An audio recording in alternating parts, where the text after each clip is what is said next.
প্রতিটা ম্যাচ, প্রতিটা মুহূর্ত, জয়ের উল্লাস, হারের নীরবতা, মাঠের খেলা, টেবিলের খেলা, আবেগ, অ্যাকশন আর বিশ্লেষণ।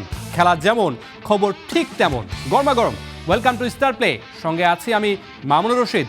শুরুতেই শিরোনাম। ইনজুরিতে অস্ট্রেলিয়া সিরিজে নাহিদ রানাকে না পাওয়ার পুরো দায় ওয়ার্কলোড ম্যানেজমেন্টের। ক্ষুব্ধ সাবেক অধিনায়ক সুজন, শান্তর হতাশা। মিরাজ আউট, শান্ত ইন, বদলে যাচ্ছে টাইগারদের ওয়ানডের নেতৃত্ব। পরবর্তী বোর্ড মিটিংয়েই চূড়ান্ত সিদ্ধান্ত। শেষ হলো 2028 অনূর্ধ্ব-19 বিশ্বকাপের প্রথম ধাপের ক্যাম্প। ভিন্ন আঙ্গিকে যুবাদের প্রস্তুত করছে টিম ম্যানেজমেন্ট। বেসিক পাচ্ছে বাড়তি গুরুত্ব। তাড়াহুড়ো নয়, বিশ্বকাপ নিয়ে ধাপে ধাপে এগুতে চান হেড কোচ থমাস ডুলি। লোকাল প্রবাসী ফুটবলারদের নিয়েই সাজাচ্ছেন ভবিষ্যৎ পরিকল্পনা। দ্রুতই আর্জেন্টিনার জার্সি তুলে রাখার সিদ্ধান্ত কিংবদন্তি লিওনেল মেসির। দাবি দেশটির গণমাধ্যমের। বিশেষ আয়োজনের পরিকল্পনা এএফ-এর।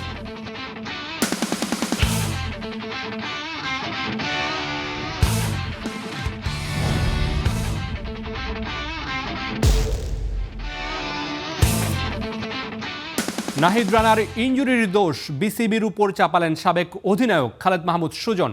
বিসিবির ওয়ার্কলোড ম্যানেজমেন্টের কারণেই এমন পরিস্থিতি দাবি করছেন সুজন। অন্যদিকে টেস্ট ক্যাপ্টেন নাজমুল শান্ত বলছেন, ফিজিও আর ম্যানেজমেন্টের সিদ্ধান্তেই নাহিদ লিটনকে জিম্বাবুয়ে সিরিজে রাখা হয়েছিল। অস্ট্রেলিয়া টেস্ট সিরিজের আগে টাইগার দলে বড় ধাক্কা। সিরিজ থেকে ছিটকে গেছেন দলের গতি তারকা নাহিদ রানা। প্রথমে সাইড স্ট্রেনের চোট, এবার ধরা পড়েছে গ্রেড 2 ইনজুরি। সব মিলে সেরে উঠতে প্রয়োজন 1 মাসের বেশি সময়। সেটি দাঁড়াতে পারে 2 মাসে গিয়েও। এর পেছনে বিসিবির দায় দেখছেন সাবেক অধিনায়ক খালেদ মাহমুদ সুজন। বিসিবির ওয়ার্কলোড ম্যানেজমেন্টের উপরই দায়টা চাপিয়েছেন তিনি। না, সেটা যেতেই পারতো হয়তো, বা আলটিমেটলি সেটা আমরা পরে যেতেই হয়েছে। আলটিমেটলি তো পরে তো মুস্তাফিজ, নাহিদ এরা তো সবাই ইনজুরি হয়ে গেছিল। বাট হ্যাঁ, ওয়ার্কলোড ম্যানেজমেন্টটা করা যেত জিম্বাবুয়ের ক্ষেত্রে। বিশেষ করে আমি মনে করি যে ওয়ানডেতে আমরা একটু করতে পারতাম, টি20তেও আমরা করতে পারতাম। তো আমার মধ্যে টেস্ট বোলিংয়ের সেটআপ তো আমাদের ডিফারেন্ট আছেই। বাট আমার মনে হয় যে ওয়ানডে টি20 সামনে যেহেতু ওয়ার্ল্ড কাপ আছে, এখন থেকে আমাদের এই প্ল্যানিংগুলো ওয়ার্কলোড ম্যানেজ করাটা খুব ইম্পর্টেন্ট আসলে। না, সেটাই আমরা বলছিলাম যে ওয়ার্কলোড ম্যানেজ করা যেত হয়তো বা, বাট যেহেতু আমরা প্রথমেই যেহেতু উইকেট পড়ে গেছে, তো যার জন্য আসলে সমস্যাটা হয়েছে যে প্রথম ম্যাচটা হারার পর ওয়ানডেতে আমরা একটু ব্যাকফুটে চলে গেছিলাম। এই জন্য হয়তো বা সিরিজটা জেতার জন্য হইলেও হয়তো ওয়ার্কলোড ম্যানেজের কথা ভুলে গেছিল আসলে। বিদেশে অস্ত্রোপচার করেছেন টি20 অধিনায়ক লিটন কুমার দাস। অস্ট্রেলিয়া সিরিজে তিনিও অনিশ্চিত। নাহিদ রানা আর লিটনকে খেলানোর সিদ্ধান্ত ফিজিও ও টিম ম্যানেজমেন্টের বলে জানিয়েছেন নাজমুল শান্ত। না, এগুলো আসলে ফিজিও ট্রেনার এবং যা ম্যানেজমেন্ট গ্রুপ থেকে ওরা আসলে ডিসিশন নিবে এবং ওরা ওইভাবে ম্যানেজ করতেছে। দীর্ঘ সময় পর অস্ট্রেলিয়া খেলতে যাচ্ছে টাইগাররা। অজিরাও ঘোষণা করেছে নিজেদের সেরা দল। কিন্তু সেই সিরিজে নাহিদ রানার গতি আর লিটনের দায়িত্বশীল ব্যাটিং মিস করবে টাইগার সমর্থকরা। Mamunur Rashid, star play. আগেই নিশ্চিত হয়ে গেছে অস্ট্রেলিয়া সিরিজে নাহিদ রানাকে পাচ্ছে না বাংলাদেশ দল। এই গতি তারকা আগেই চোটে পড়েছিলেন, এবার নিশ্চিত হয়েছে যে 2 মাসের জন্য তিনি ছিটকে গেছেন। সেটি সেরে উঠতে কত সময় লাগে সেটির অপেক্ষা করবে টিম ম্যানেজমেন্ট। তবে সেই সাথে যোগ হয়েছে লিটন কুমার দাসের যে ইনজুরি আছে সেটি নিয়েও শঙ্কা আছে, তিনি অস্ট্রেলিয়া সিরিজে খেলতে পারবেন কিনা। বিস্তারিত জানাচ্ছেন রেদন শাওন।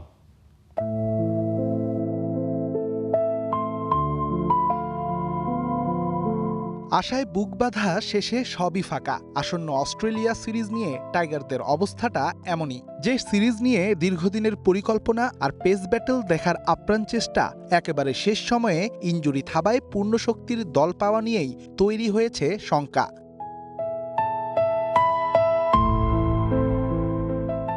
বাংলাদেশের বর্তমান টেস্ট দলের নির্ভীক যোদ্ধা নাহিদ রানা।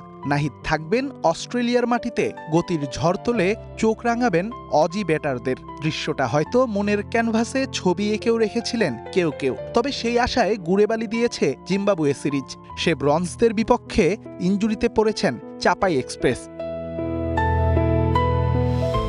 প্রথমে সাইড স্ট্রেইনের চোট, পরে ধরা পড়েছে গ্রেড 2 ইনজুরি। সব মিলে সেরে উঠতে সময়ের প্রয়োজন 2 মাসের বেশি। টাইগারদের আরেক পেসার শরীফুলকে নিয়েও আছে শঙ্কা। গ্রেড 1 ইনজুরিতে মাঠে ফিরতে সময় লাগবে তারও, যদিও অন্তত দ্বিতীয় টেস্টে এই বাঁহাতিকে দলে ফেরাতে চায় টিম ম্যানেজমেন্ট। এদিকে প্রথম সন্তানের বাবা হতে যাওয়া এবাদত হোসেন অস্ট্রেলিয়া সিরিজ থেকে আগেভাগেই ছুটি চেয়েছেন, তাই স্কোয়াডে 5 পেসারের কোটা পূরণে ডাক পেতে পারেন খালেদ আহমেদ, রবিউল হক কিংবা মুশফিক হাসান।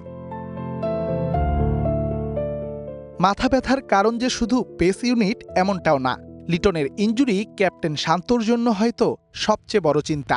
অস্ট্রেলিয়ার মতো দলের বিপক্ষে মিডল অর্ডারে লিটনের না থাকা ভেঙে দিতে পারে বাংলাদেশের মনোবল। যদিও সিঙ্গাপুরে চিকিৎসারত এলকেডির ইনজুরি নিয়ে শঙ্কা আছে কম, তবে চিন্তা আছে ম্যাচ ফিটনেস নিয়ে। অস্ট্রেলিয়া সিরিজের আগে আগামী 25 জুলাই ফিটনেস টেস্ট দেবেন শান্ত তাসকিনরা। 27 তারিখ থেকে শুরু হতে পারে 1 সপ্তাহের স্কিল ক্যাম্প। এরপরই জানা যাবে 18 বছর পর অস্ট্রেলিয়ার মাটিতে বাংলাদেশের হয়ে টেস্ট খেলার গৌরব অর্জন করবে কারা। Redwan Shaon, star play, Dhaka.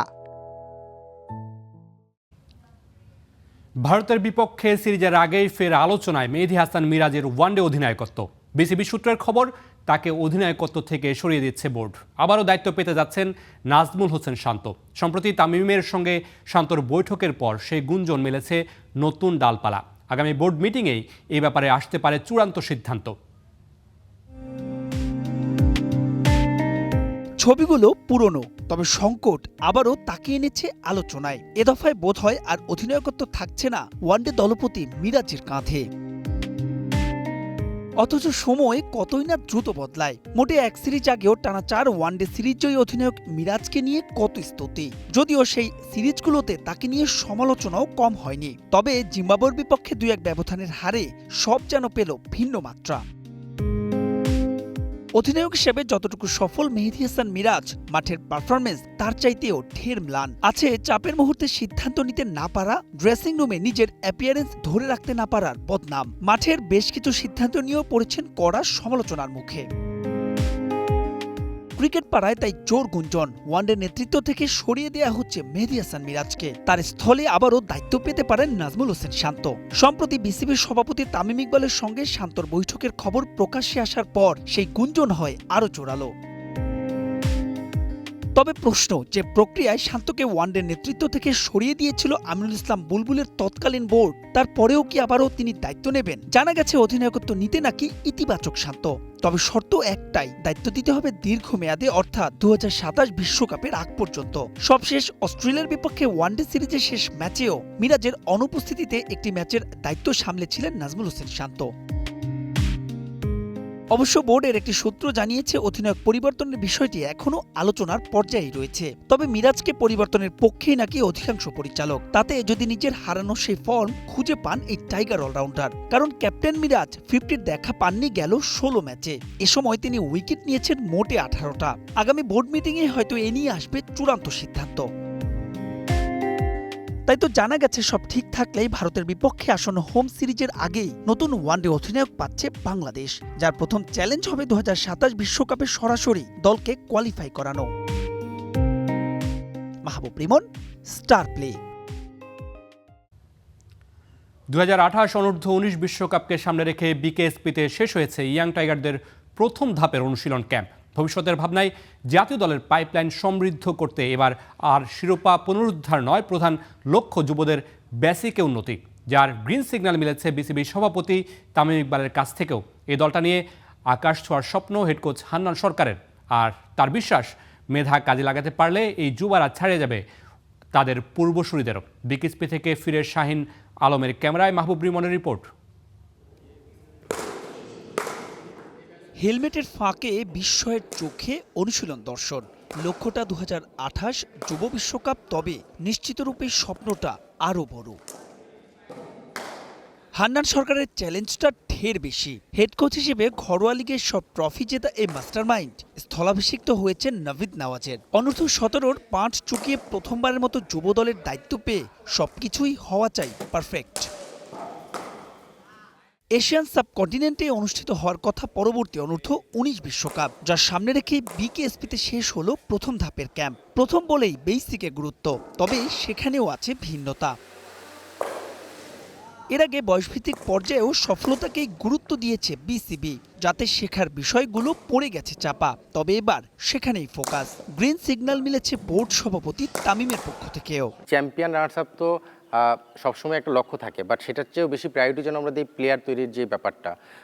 So সেই জায়গাটায় ফোকাস রয়েছে। সবচেয়ে বড় যে বিষয়টা, যখন আমার বোর্ড প্রেসিডেন্ট, আমার ডিপার্টমেন্ট চেয়ারম্যান যখন আমাকে সেই ফ্রিডমটা দেয় যে আপনি আসলে রেজাল্ট ওরিয়েন্টেড চিন্তা না করে প্লেয়ারদের ডেভেলপমেন্টের জায়গাটায় ফোকাস করেন, সো সেই জায়গা থেকে নিশ্চিত একটা বাড়তি অনুপ্রেরণা চলে আসে। প্রমিজিং প্লেয়ারদেরকে আরেকটু এক স্টেপ এগিয়ে নেওয়া, সেটাই মূল কাজ হয়। তো আমাদের প্রোগ্রাম ডিজাইনটা আমি সেভাবে করার চেষ্টা করেছি। এখানে একটা সবচেয়ে বড় অ্যাডভান্টেজ আমি বলবো, সেটা হলো ল্যাঙ্গুয়েজ যে একটা ব্যারিয়ার, মানে ভাষাগত যে একটা ব্যাপার, সেটা আমার মনে হয় যে প্লেয়ারদের জন্য তারা খুব উপকৃত হচ্ছে এবং তারা ফিল করছে। অক্টোবরে অনুষ্ঠিত হবে যুবাদের এশিয়া কাপ। তার আগে কথা চলছে আফগানিস্তানের বিপক্ষে অ্যাওয়ে সিরিজ নিয়ে। তবে 2028-এর জানুয়ারির আগের পুরো সূচি প্রায় চূড়ান্ত। অলরেডি প্রোগ্রাম ডিজাইন করা আছে, যেটা গেম ডেভেলপমেন্ট থেকে লুক আফটার করা হচ্ছে, যে কোথায় কোন ভেন্যু আমরা কীভাবে ইউজ করবো, সবগুলো বিষয় ডিজাইন করা। এশিয়া কাপের পরে আমরা আবার আমাদের নেক্সট যে ইয়ার শুরু হবে, যেটা নেক্সট জানুয়ারি থেকে বা ডিসেম্বর থেকে যদি আমি ধরি, সেই এক বছরের ক্যালেন্ডারটা অন প্রসেস, যেখানে আমরা প্রত্যাশা করছি বেশ কিছু হোম অ্যান্ড অ্যাওয়ে সিরিজের অপরচুনিটি থাকবে বিভিন্ন টিমের সঙ্গে। এশিয়া কাপ শেষে স্লট ফাঁকা থাকা সাপেক্ষে নভেম্বর-ডিসেম্বরে যুবাদের নিয়ে ফের এমন ক্যাম্প করার পরিকল্পনা বিসিবির।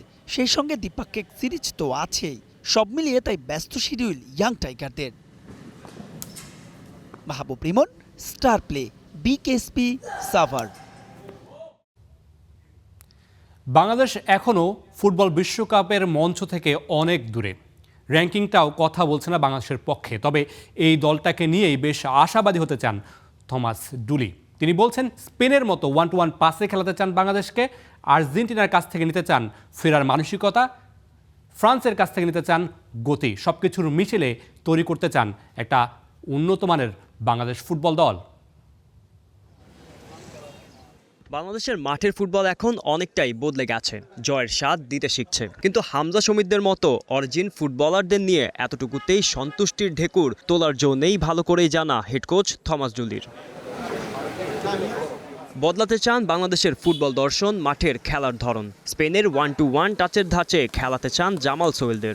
আর্জেন্টিনার দল থেকে নিতে চান ঘুরে দাঁড়ানোর মানসিকতা। বিশ্বকাপে আর্জেন্টিনা ব্রাজিলের জন্য করা বাংলাদেশের মানুষের উল্লাস চান বাংলাদেশের ফুটবলারদের জন্য। আমি ফুটবলের পেছনে দৌড়াতে চাই না, আমি চাই আমরা ফুটবল খেলি। আমরা স্পেনের মতো বলের দখল রাখব, আর্জেন্টিনার মতো একে অপরের জন্য লড়ব, আর শক্তিশালী দলের বিপক্ষে ফ্রান্সের মতো দ্রুত কাউন্টার অ্যাটাক করব। এটাই আমাদের রোডম্যাপ। তবে ডুলি বাস্তবতা ভুলে যাচ্ছেন না। আগামী বিশ্বকাপে নয়, বরং 10, 15 কিংবা 20 বছর পর বাংলাদেশকে বিশ্বকাপের মঞ্চে দেখতে চান তিনি। সেই লক্ষ্যে এখন থেকেই তৈরি করতে হবে আরও বেশি মানসম্পন্ন তরুণ ফুটবলার। বিদেশে বেড়ে ওঠা যোগ্য বাংলাদেশি ফুটবলারদের জাতীয় দলে আনার চেষ্টা করতে হবে এবং ধারাবাহিকভাবে উন্নতি করতে হবে ফিফা র্যাঙ্কিংয়ে। হয়তো আগামী বিশ্বকাপে নয়, হয়তো 10, 15 কিংবা 20 বছর পর, কিন্তু সেটা সম্ভব। এজন্য আমাদের সঠিক পথে এগোতে হবে, ভালো তরুণ ফুটবলার গড়ে তুলতে হবে এবং ফিফা র্যাঙ্কিংয়ে উন্নতি করতে হবে। আর সবচেয়ে গুরুত্বপূর্ণ বিষয়, আপনারাই আমাদের 12তম খেলোয়াড়। আমি আপনাদের স্টেডিয়ামে দেখতে চাই। সেপ্টেম্বর ও অক্টোবরের আন্তর্জাতিক সূচি থেকেই বাংলাদেশ দেখাতে শুরু করবে এই বিশ্বকাপ থেকে তারা কতটা শিখেছে। আগামী 4 নভেম্বর সাফ হবে ডুলির সবচেয়ে বড় পরীক্ষা। তার আগেই অবশ্য 2 থেকে 3টি প্রীতি ম্যাচ খেলার সুযোগ পাবেন। বর্তমানে ফিফা পুরুষ ফুটবলের সর্বশেষ র্যাঙ্কিংয়ে বাংলাদেশের অবস্থান 181তম। বিশ্বকাপের স্বপ্ন এখনও অনেক দূরের, কিন্তু থমাস ডুলির বিশ্বাস, সঠিক পরিকল্পনা, ধৈর্য আর কোটি সমর্থকের ভালোবাসা থাকলে একদিন বিদেশি দলের পতাকার পাশে বিশ্বকাপের মঞ্চে উঠবে লাল সবুজের পতাকাও। গোলাম মোর্শেদ, স্টার প্লে। হামজা সৌমিত্র আসছেন, কিন্তু মাঠে কোনো ফল নেই। ঋতুপর্ণারা নিজেদের তাগিদে বাংলাদেশকে এশিয়ার মঞ্চ পর্যন্ত নিয়ে যান, কিন্তু ফিরেন খালি হাতে। বাংলাদেশের ফুটবল নিয়ে আগ্রহ বা উন্মাদনা কখনোই কম না, কিন্তু তারপরও ফুটবল পাগলে দেশের ফুটবলের অবস্থা বা অবকাঠামো এত খারাপ কেন? ফিফা 2026 সংস্করণ থেকে বিশ্বকাপের দল সংখ্যা ৩১ থেকে বাড়িয়ে ৪৮-এ উন্নত করায় এশিয়ান ফুটবল কনফেডারেশনের জন্য বরাদ্দকৃত কোটা ৪.৫ থেকে বেড়ে ৮.৫তে দাঁড়িয়েছে। এই সুযোগের অর্থ হলো এশিয়ার মাঝারি সারির দলগুলোর জন্য এখন বিশ্বকাপের মঞ্চে যাওয়ার পথ আগের চেয়ে অনেক বেশি প্রশস্ত। বাংলাদেশকে যদি এই সুযোগ কাজে লাগাতে হয় তবে প্রথমেই এশিয়ার শীর্ষ ১৫ থেকে ২০টি দলের মাঝে নিজেদের জায়গা করে নিতে হবে। বাংলাদেশের দীর্ঘ পরিকল্পনার রাস্তা এখনও বংশোদ্ভূত প্রবাসী খেলোয়াড় নিয়ে আসা আর কোচ পরিবর্তন পর্যন্তই সীমাবদ্ধ। বর্তমানে এশিয়ার ৪৭টি দেশের মাঝে বাংলাদেশের অবস্থান ৩৯-এর কাছাকাছি। সেখান থেকে এই লক্ষ্য অর্জন করতে হলে বিশ্ব র্যাঙ্কিংয়ে বিশাল এক লাফ দিতে হবে হামজাদের। সঠিক পরিকল্পনা ছাড়া এটা এখনও বাংলাদেশের জন্য প্রায় অসম্ভব একটা বিষয়। এবারের ফিফা বিশ্বকাপে শুধু দল না, বেড়েছে ফিফার আয়ও, আর তাতে সবথেকে বেশি লাভবান হয়েছে ফিফা ফরওয়ার্ডে থাকা দলগুলো। বাংলাদেশও আছে এই প্রোগ্রামে। ফলে বিশ্বকাপে অংশ না নিয়ে এই তহবিল থেকে ৮ মিলিয়ন মার্কিন ডলার পাচ্ছে বাফুফে, বাংলাদেশের মুদ্রায় যেটা ৯৫ কোটি টাকার বেশি। বাংলাদেশকে এই মোটা অঙ্কের অর্থ মূলত প্রদান করা হচ্ছে ফিফার বিশেষ ফ্ল্যাগশিপ প্রজেক্ট ফিফা ফরওয়ার্ডের অধীনে। ফিফার official financial guidelines and annual report অনুযায়ী ২০২৩ থেকে ২০২৬ সালের বিশ্বকাপ চক্রের মধ্যে প্রতিটি সদস্য দেশের জন্য মোট ৮ মিলিয়ন মার্কিন ডলার পর্যন্ত ডেভেলপমেন্ট ফান্ড বরাদ্দ রাখা হয়েছে। এই বিশাল অঙ্কের ফান্ড বাফুফেকে মূলত দুটি প্রধান খাতে ভাগ করে দেয়া হয়: পরিচালন ও প্রশাসনিক ব্যয়। এই ফান্ডের মধ্য থেকে প্রতি বছর সর্বোচ্চ ১.২৫ মিলিয়ন মার্কিন ডলার প্রদান করা হয় ফুটবল বোর্ডের দৈনন্দিন প্রশাসনিক ও পরিচালনা ব্যয় নির্বাহের জন্য। দ্বিতীয়ত, দীর্ঘমেয়াদী ফুটবল প্রজেক্ট। ফান্ডের বাকি ৩ মিলিয়ন ডলার দেওয়া হয় সুনির্দিষ্ট ও দীর্ঘমেয়াদী ফুটবল প্রজেক্টের জন্য, যার মধ্যে আছে খেলোয়াড়দের উন্নত প্রশিক্ষণ সুবিধা, যুব একাডেমি তৈরি, দেশের তৃণমূল ফুটবল ও নারী ফুটবলের মান উন্নয়ন। তবে এই অর্থ ছাড়ের ক্ষেত্রে কঠোর শর্ত ও নজরদারিও করবে ফিফা। উন্নয়ন তহবিল পেতে হলে সংশ্লিষ্ট ফুটবল ফেডারেশনকে নির্দিষ্ট প্রকল্প পরিকল্পনা ও বাজেট ফিফা ডেভেলপমেন্ট কমিটির কাছে জমা দিতে হয়। প্রকল্প অনুমোদনের পর ধাপে ধাপে অর্থ ছাড় দেওয়া হয় এবং অর্থের যথাযথ ব্যবহার নিশ্চিত করতে হয়। প্রতি বছর আন্তর্জাতিক স্বাধীন অডিটরের মাধ্যমে অডিট পরিচালিতও হয়।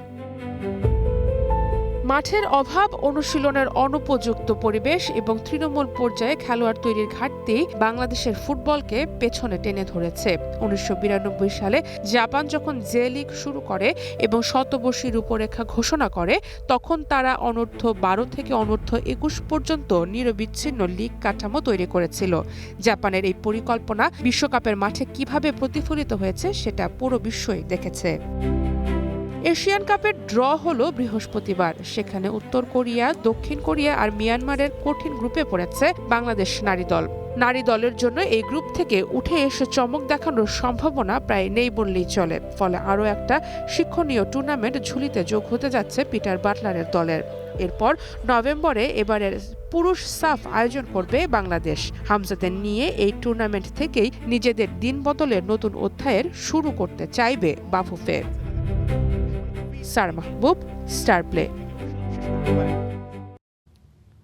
জাতীয় দলের জার্সি তুলে রাখার সিদ্ধান্ত নিয়ে ফেলেছেন লিওনেল মেসি। তবে সেটি এখনই নয়, দলের সুতোয় গেথে তারপরই জানাতে চান বিদায়। এমনটাই বলছে আর্জেন্টাইন গণমাধ্যম।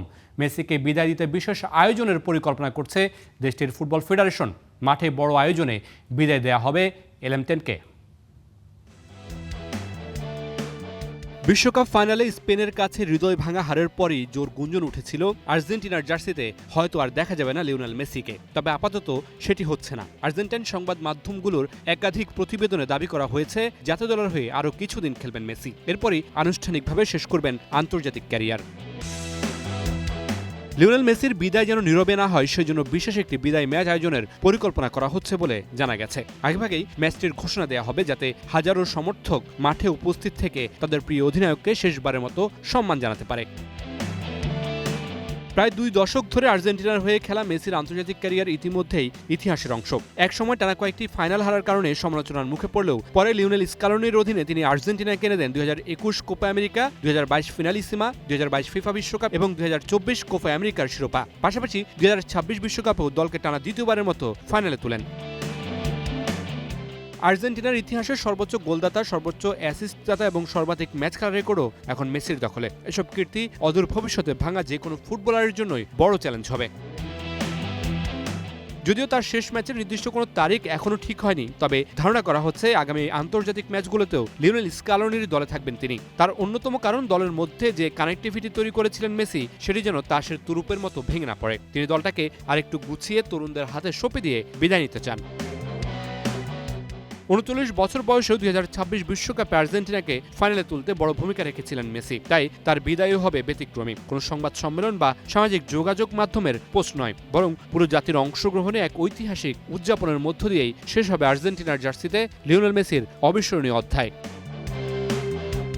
বিশ্বকাপের পর ছুটিতে থাকা লিওনেল মেসি আবার কবে মাঠে নামবেন সেটিরও একটি আভাস পাওয়া গেছে। 1 আগস্ট থেকে ইন্টার মায়ামির হয়ে অনুশীলনে যোগ দেওয়ার কথা রয়েছে মেসির এবং 5 তারিখ প্রতিযোগিতামূলক ম্যাচে মাঠে নামতে পারে বলে ইন্টার মায়ামি আশাবাদ ব্যক্ত করছে।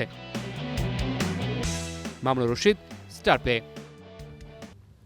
মাঠে যতটা, মাঠের বাইরেও ততটাই আলোচনায় থাকেন নেইমার। পোকার টুর্নামেন্টে অংশ নেয় এবার সমালোচনার মুখে পড়েছেন তিনি। এমনকি অনুশীলনের ভিডিও পোস্ট করেও থামেনি কটূক্তি। অবশেষে নীরবতা ভেঙে সমালোচকদের কড়া জবাব দিয়েছেন ব্রাজিলিয়ান এই তারকা।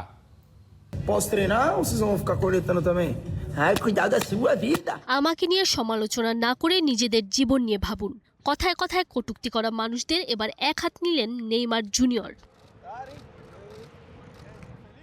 বিশ্বকাপ শেষে সান্তোসে ফিরে গিয়ে অনুশীলন শুরু করেছেন ব্রাজিলিয়ান তারকা। তবে কোপা সুদামেরিকানার ম্যাচে দলের সঙ্গে সফরে যাননি তিনি। অথচ একই দিনে সাও পাওলোতে একটা পোকার টুর্নামেন্টে অংশ নেওয়ার ছবি ছড়িয়ে পড়তেই শুরু হয় তীব্র সমালোচনা।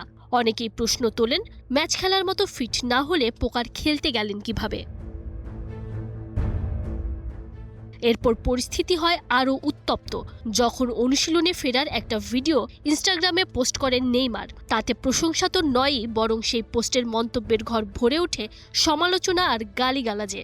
অবশেষে আর চুপ থাকতে পারেননি ব্রাজিলিয়ান সুপারস্টার। নিজের ইনস্টাগ্রাম স্টোরিতে একটা ভিডিও প্রকাশ করে সমালোচকদের উদ্দেশ্যে তিনি বলেন, আমি দ্বিতীয় অনুশীলনের প্রস্তুতি নিচ্ছিলাম, তখন মনে পড়ল ছুটির দিনে পোকার খেলেছি, এটা নিয়ে সবাই কথা বলছে। অথচ সেদিন সকালে আমি অনুশীলন করেছি, ম্যাচে যাইনি, কারণ আমি মাত্রই চোট থেকে ফিরে অনুশীলন শুরু করেছি। আর পরের দিন ছিল আমার ছুটির দিন। এখন আবার অনুশীলনের জন্য প্রস্তুতি নিচ্ছি। দেখি অনুশীলনের পরেও আপনারা কথা বলেন কিনা, নাকি শুধু সমালোচনাই করবেন। নিজেদের জীবন নিয়েও একটু ভাবুন। নেইমারের এই প্রতিক্রিয়ার পর বিষয়টা নতুন মাত্রা পেয়েছে। যদিও শুরু থেকেই তার পাশে ছিল সান্তোস।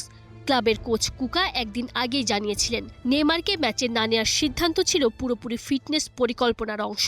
তার ভাষায় সামনে মাত্র 10 দিনে 4টা ম্যাচ, তাই দীর্ঘ সফরে না নিয়ে নেইমারকে ক্লাবে রেখে অনুশীলন করানো হয়েছে, যাতে তিনি দ্রুত শতভাগ ফিট হয়ে টানা ম্যাচ খেলতে পারেন। কোচের মন্তব্যের পরও কটূক্তি থামছে না। পোকার টেবিল থেকে শুরু করে বিতর্ক শেষ পর্যন্ত গিয়ে ঠেকেছে সামাজিক যোগাযোগ মাধ্যমের বাকযুদ্ধে। তাজিম ওসিফ, স্টার প্লে। খেলা থামবে না, খবরও না, তবে বিদায় নিচ্ছে আজকের মতো। Stay tune.